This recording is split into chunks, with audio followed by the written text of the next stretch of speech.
The dress was still on the hanger, with the hem unfinished. You know when you buy an outfit for a special occasion and start imagining how it will be? I had bought that navy blue dress 3 weeks before his sister's wedding.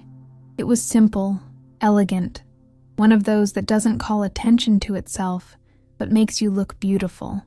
I had even scheduled an appointment with the seamstress to adjust the length. But on the day I was supposed to pick up the finished dress, I was leaving the doctor's appointment with a piece of paper in hand and a hole in my stomach. Systemic lupus erythematosus. The doctor spoke slowly, looking me in the eyes, as if that would make a difference, as if the speed of the words could change what they meant. I had gone to the doctor because I was too tired. Not tired from working too much or sleeping too little. Tired in a way that sleep couldn't fix. Tired in a way that made me question if I was losing my mind. Because how can a 28-year-old get exhausted just from taking a shower? For 2 months, I kept pushing through. Took vitamins, tried to go to bed earlier, slowed down the exercise routine. Nothing worked. Then the joint pain started. First the fingers, then the wrists, then the knees. I woke up in the morning feeling like I had been fighting all night. My mother insisted I see a doctor. "This isn't normal, dear. You're too young to be in so much pain." I made an appointment with a general practitioner, thinking it was just stress. Busy work, adult life, those things everyone complains about but learns to deal with. The doctor ordered a series of tests: blood, urine, x-rays.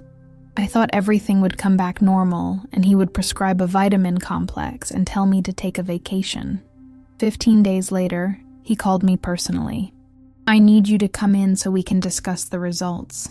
When a doctor calls personally, it's not to deliver good news. I knew that, but pretended to myself that it could be anything else. Anemia, maybe. Lack of vitamin D. Something simple that could be resolved with medication and lifestyle changes. I arrived at the office on a Wednesday morning. I remember it was a beautiful day, the sun shining through the window, people on the street living their normal lives. The doctor showed me the tests, explained about antibodies, inflammation, the immune system. He said my body was attacking itself, that there was no cure, but there was treatment, that I would lead a normal life, just with some precautions. Normal. What a strange word when you have just discovered you have a chronic illness. I left the office with a prescription, some informational brochures, and the feeling that I had woken up in a different life. Everything looked the same on the outside, but completely different on the inside. The same streets, the same cars, the same people. Only I had changed. Only I now carried a heavy word stuck to my name. His sister's wedding was the following Saturday. I was anxious to tell him, to share the burden, to have someone by my side in this new phase. We had been together for 2 years, living together for 6 months. I thought we were a team, that he would be my support, just as I had always been for him when things got tough. I got home and he was on the sofa, watching TV. A normal, everyday scene. He didn't even look up when I walked in. Just a hi, without taking his eyes off the screen. I went to the kitchen, got a glass of water, took a deep breath, and went back to the living room. "I need to tell you something important." That's when he paused what he was watching and looked at me. "Go ahead." I sat next to him and explained everything. The fatigue, the pain, the tests, the diagnosis. I spoke slowly, trying to use the words the doctor had used. Autoimmune disease, not contagious, treatable, controllable with medication. He kept looking at me with a face I had never seen before. It wasn't worry, it wasn't sadness, it was discomfort, as if I had told him I had done something wrong. "But is this serious?" "It's serious, but not grave. With medication, I'll lead a normal life." "And how long does it last?" "The treatment? Forever." He ran his hand through his hair, got up from the couch, started walking around the room. Wow, it wasn't quite the reaction I was expecting. I expected a hug, maybe, a question about how I was feeling, an offer to accompany me to the next appointments, something to show that he was going to be by my side. Are you okay? He stopped walking and looked at me. I'm okay. You are the one who isn't. But now I know what I have. The doctor said with medication I'll get much better. And does this medication have side effects? A few, but nothing major. Like what? I explained about the possible side effects. Nausea, headache, mood changes.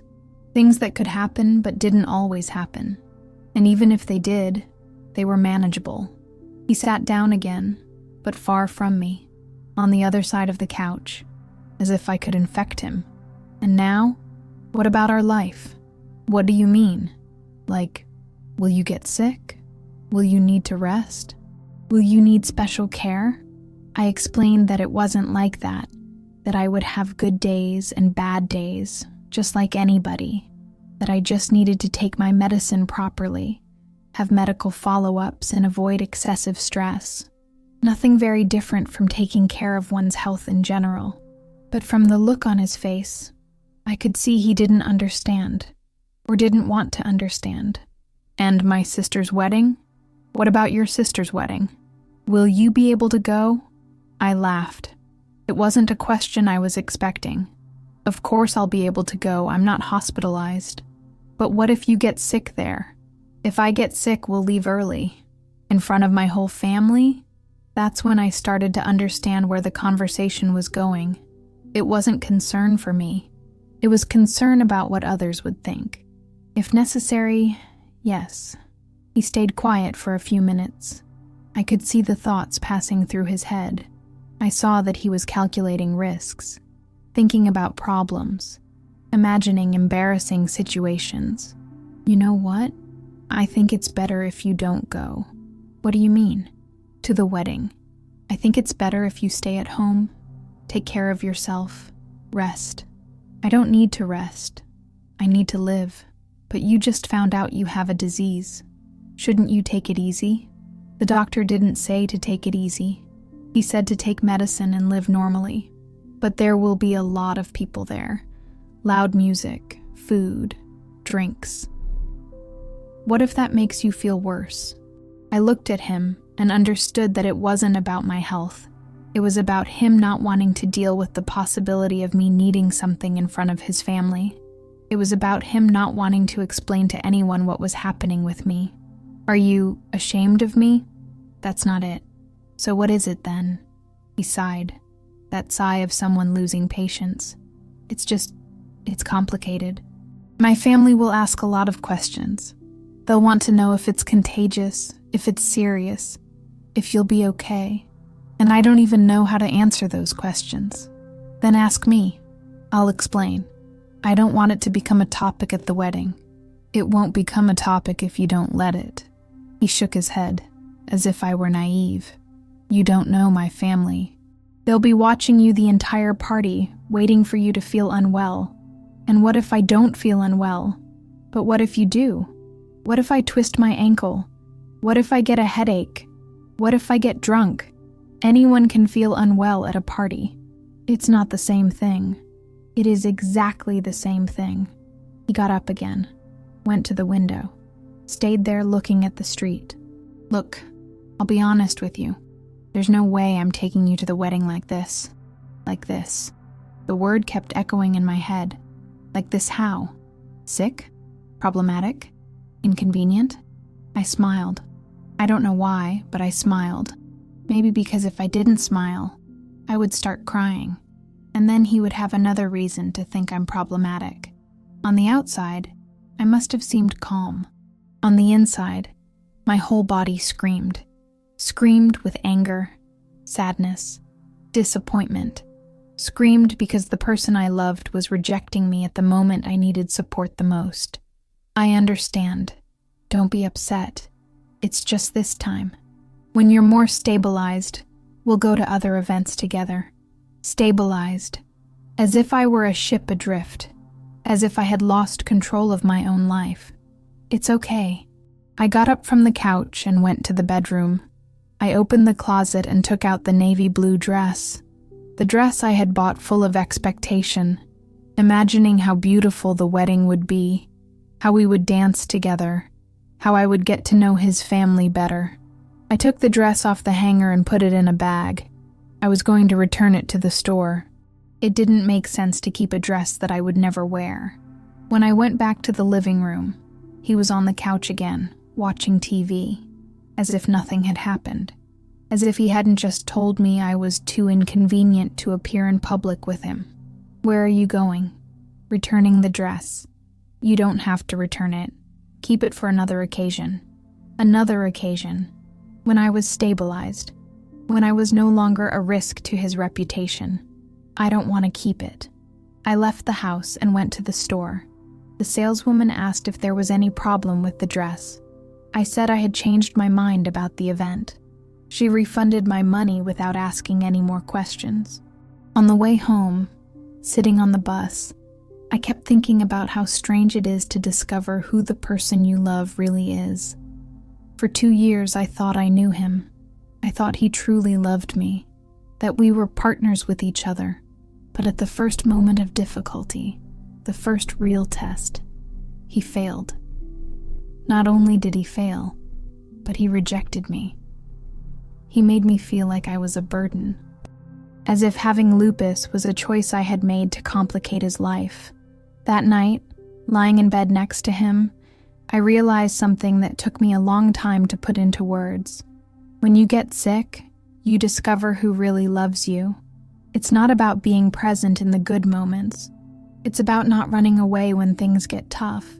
And he ran away before even knowing what the difficulty was like. He ran away from the idea of me being sick. He ran away from the possibility of having to take care of me. He ran away from the responsibility of being my true companion. After that day, our relationship became a lie. Not a conscious lie, but the kind of lie you tell yourself to keep on living. I pretended everything was fine between us, and he pretended nothing had changed. But everything had changed. The way he looked at me, the way he talked to me, the way he reacted when I mentioned any symptom, any medical appointment, anything related to lupus. I started hiding the medications, not because I was ashamed of them, but because the look on his face when he saw me taking them was worse than any side effect. It was a mix of disgust and pity, as if I were a wounded animal that he didn't know how to treat and didn't even want to learn. In the morning, I would get up, go to the bathroom, and take the pills with the door closed. I would hide the packs at the bottom of the drawer, behind the creams and perfumes, as if it were contraband, as if taking care of my health was something shameful. Lupus is not a disease you can see. It's not like a cast on your arm or a bandage on your face. On the outside, I looked exactly the same. Same hair, same face, same body. On the inside, it was a war. My immune system was attacking my own organs, causing inflammation, pain, and fatigue. Some days were good. I woke up feeling energetic, pain-free, with energy to work, exercise, and go out with friends. On those days, I almost forgot I had lupus. I could almost pretend everything was back to normal. Other days were bad. I woke up feeling like I had been run over during the night. My joints ached, my skin burned, my head felt heavy. Even taking a shower was a huge effort. Drying my hair, getting dressed, making breakfast. Everything became a mountain, but I learned to hide it. When my joints were inflamed, I took a hot shower and pretended it was just muscle tension. When the fatigue hit hard, I said I had slept poorly. When skin irritation appeared, I said it was an allergy to something I'd eaten. He believed it, or pretended to believe it. It was more convenient for both of us. I didn't have to explain myself, and he didn't have to worry. The problem is that pretending you're okay when you're not is exhausting. It's like acting a role all the time. You can't relax, can't be fragile, can't show vulnerability, because then the illusion ends. and everyone remembers that you have a problem. I started going to medical appointments alone. At first, I still invited him. I have a doctor's appointment on Thursday. Do you want to come with me? For what? You don't need a babysitter. And I stopped insisting. It was better that way. I felt more comfortable asking questions, talking about symptoms without a filter, crying when the doctor explained difficult things. I found out that crying at the doctor's office is liberating. Healthcare professionals don't get embarrassed when you cry. They don't change the subject or make faces as if you're being dramatic. They understand that receiving a chronic diagnosis is a kind of mourning. You are losing the healthy version of yourself forever. At home, I couldn't cry, because then he would say I was being too sensitive, that I needed to be more positive, that there were people in much worse situations than mine. As if sadness were a matter of perspective. As if I could choose not to be sad about having an autoimmune disease. The doctor explained to me that lupus was unpredictable. It could be stable for months and suddenly flare up. It could improve a lot with treatment and then worsen for no apparent reason. There were no guarantees of anything. It was about learning to live with uncertainty. I tried to explain this to him once. I said that some days would be bad, others would be good, and that we needed to adapt according to the situation. He listened with a face that showed he thought he was doing me a favor. Okay, but you can't use this as an excuse for everything. Excuse for what? For not doing things, for canceling commitments, for staying home when I want to go out. I looked at him, not understanding. When had I used lupus as an excuse for anything? I was doing everything to ensure our life stayed exactly the same. When have I ever canceled a commitment? Not yet, but it could happen. He was condemning me for crimes I hadn't yet committed. He was preparing to accuse me of being convenient, even though I hadn't given any reason for it. If I'm feeling unwell, obviously I will cancel commitments. Anyone would do that. But you have a chronic illness. It will be more frequent. Maybe. And what's the problem? The problem is that it affects my life too. It affects his life. As if lupus were a choice I had made to bother him. As if I had woken up one day and decided to develop an autoimmune disease to complicate the relationship. That's when I understood he no longer saw me as a partner. He saw me as an inconvenience, as a source of problems, as something he had to tolerate, not someone he wanted to take care of. There was a time when I was going through a rough period. The medication was not controlling the inflammation well. I was having constant pain and fatigue that didn't improve with rest. The rheumatologist said it was normal, that it sometimes happened, and adjusted the medication dose. I got home after the appointment feeling defeated, not just physically, but emotionally as well.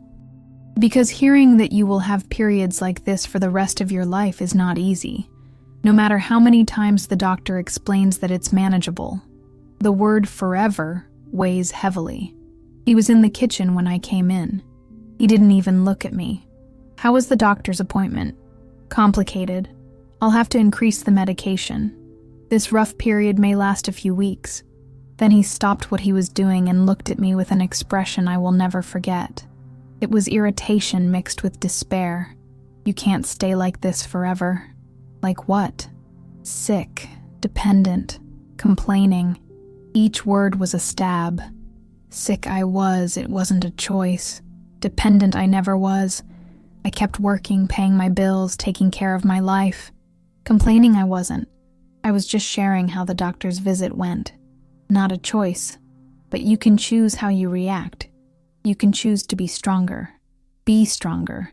As if willpower were more powerful than autoimmunity.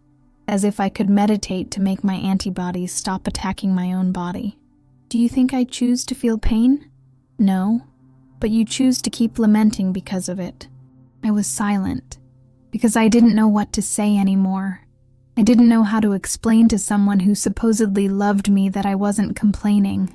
I was just trying to deal with a difficult situation in the best way possible. That night he went out with friends. He said he needed to relax, that the atmosphere at home had been very heavy lately. I stayed alone on the couch, watching a series and taking anti-inflammatory medication for joint pain. And it was good to be alone, because I could feel pain without having to pretend everything was okay. I could take medicine without hiding. I could cry if I wanted, without hearing that I was being dramatic. It was that night that I started to understand that being alone was better than being poorly accompanied. Going to medical appointments alone became a refuge. It was the only place where I could be honest about how I was feeling. The rheumatologist always asked about family support if I had someone to help me on bad days. At first, I lied. I said yes, that my boyfriend was very understanding. After a few months, I could no longer lie. "Doctor, can I ask you a question?" "Sure. Is it normal for a person to become different when they find out their partner has a chronic illness?" He looked at me with that seasoned doctor look, who had seen it all. "What do you mean by different?" "More distant, as if they're scared. It happens. Some people can't handle the idea of illness. They think it's contagious or that the person will become a burden. And what do? Talk, explain, give information, and if the person still can't adapt." He didn't finish the sentence, but I understood. Sometimes the person really can't, and then you have to decide if you want to live with someone who sees you as a problem. I left the appointment thinking about it. Did I want to live with someone who saw me as a problem? Someone who hoped I wouldn't get sick because it interfered with his plans? Someone who made me feel guilty for having a medical condition? The answer was obvious, but it took me months to have the courage to admit it. The last straw was not a dramatic event. It was a typical Friday after work. I was feeling good, energetic, and pain-free. It had been a good week. The medication was working, I was sleeping well, and I had even started working out again. I came home excited. I thought about suggesting we go out for dinner, go to the movies, do something together. It had been weeks since the last time we had gone out for anything besides work or practical matters. "How about we go out tonight? I'm feeling great." He was on his cell phone, as usual. He didn't even look up. "I don't know if that's a good idea." "Why? Is it raining?" "No, but what if you get sick in the middle of it?" I looked at him as if I was seeing an alien. "Why would I get sick?" I said, "I feel fine." "But you said this illness is unpredictable." "It is unpredictable. But that doesn't mean I'll get sick every time I leave the house." He finally put down his phone and looked at me. In his eyes, I saw fear, but it wasn't fear of me getting sick. It was fear of having to deal with me getting sick. It was fear of having to take me home, of having to cancel his plans, of having to take care of me. "What if you have a crisis?" "I'm not having a crisis. I'm in a good phase. But you might. I could have a car accident too. I could slip on the sidewalk. I could get food poisoning. Anyone could get sick at any time. It's not the same thing. It is exactly the same thing." He sighed. He always sighed when we reached this point in the conversation. "Look, I don't want to argue. It's just that I get anxious when we go out, and you might get sick. Then stay home. I'll go out alone. That's not what I want. So what do you want?" He remained silent. I saw that he was thinking, trying to formulate an answer that wasn't completely honest. Because the honest answer was, "I want you not to have lupus. I want you to go back to being the person you were before.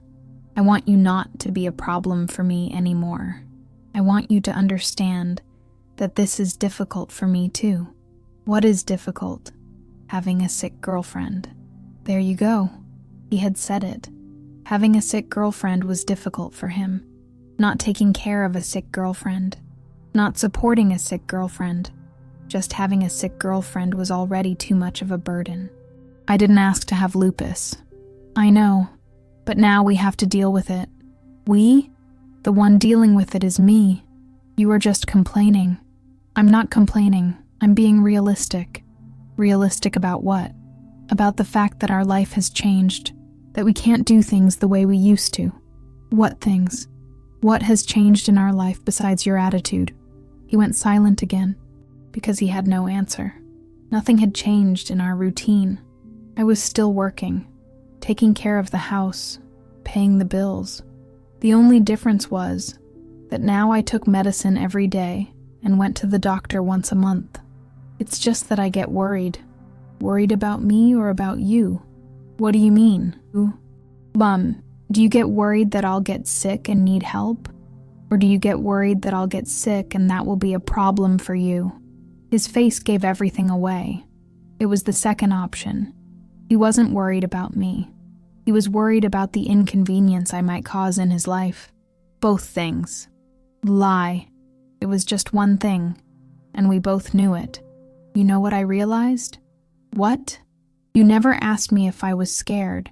You never wanted to know how I felt when I found out the diagnosis.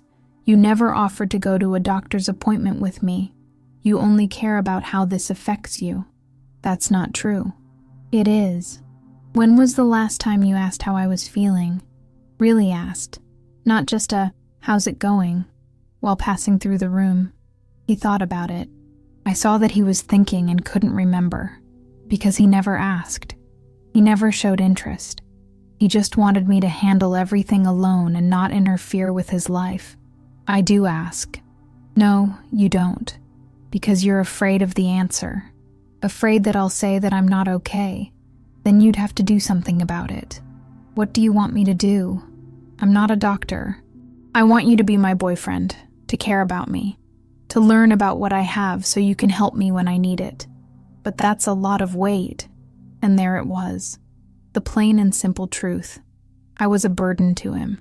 The illness had turned me into a responsibility he didn't want to carry. He no longer saw me as a companion, as a partner. He saw me as a burden. Then break up with me. I don't want to break up. Then change. I can't just change like that. It's not that simple. It is. It's just a matter of deciding whether you love me enough to be by my side when things get tough. He didn't respond, and his silence was the most honest answer he had ever given me. That very night, I packed some clothes into a suitcase and went to my sister's house. It wasn't a dramatic decision. There was no fight, no yelling, no slamming doors. It was just the logical conclusion to an unsustainable situation. He didn't even try to stop me. In fact, he helped carry the suitcase to the car. "You're being very sensitive. In a few days, you'll be back." But I didn't go back.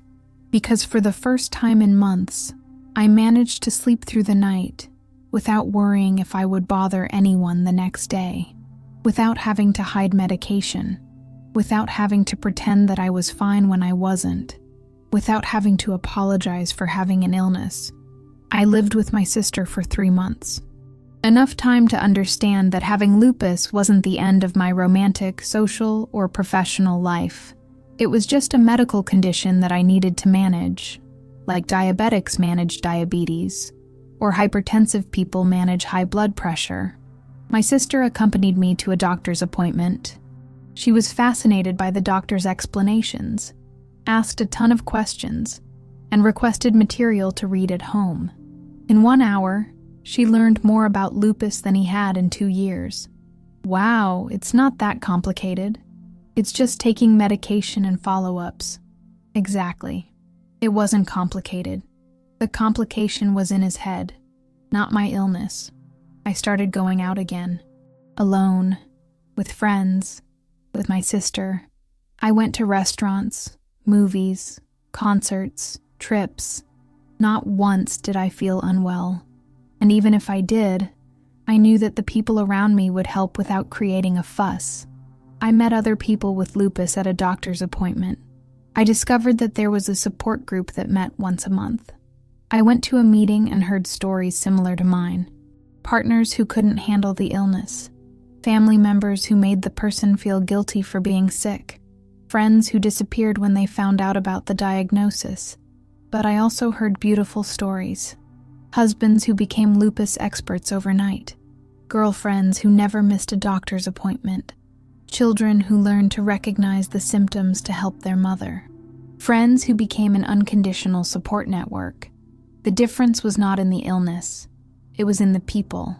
Today, 2 years later, I have lupus. I take medication every day, have regular medical checkups, watch my diet, and avoid excessive stress. Some days are better, others are worse. That's how it works with any chronic illness. I also have a new boyfriend. He found out about lupus on our 3rd date, researched the disease that same night, and at the next appointment, asked if he could come with me. He learned to recognize when I'm having a bad day and simply asks, "What do you need today?" Sometimes I need practical help. Sometimes I just need company. Sometimes I need to cancel plans. He understands all of this without making a fuss, without making me feel guilty, without treating me as an inconvenience. Because that's what people who truly love do. They adapt. They learn. They stay. My ex never understood that. He never even tried. To him, I was too problematic, too sensitive, too sick. He said I had ruined everything, that I could have chosen to be stronger, that I was using the illness as an excuse to be dramatic. But I was the one who left first. Inside, I had already left when he said, "I'd never take you to the wedding like this." When he looked at me as if I were contagious. When he decided I was too much of a complication for the simple life he wanted to live. Today, I know it wasn't about lupus. It was about him being incapable of loving someone who needed care. It was about him being selfish and immature. It was about him wanting a partner who was convenient, not a true partner. I still keep the navy blue dress in my closet, not because I hope to wear it one day, but because it reminds me of an important lesson. I don't need to adjust to others' emotional limitations. Others need to decide if they want to truly be a part of my life. If they don't want to, that's their problem, not mine. And honestly, I deserve someone who wants to stay, who chooses to stay, who sees my illness as just another characteristic of mine, not as a flaw that needs to be tolerated. Today, I have that, and it's much better than pretending everything is fine when it isn't. You've seen the pain. Now come see how I learned that I deserve much more than scraps of love. I'll meet you there.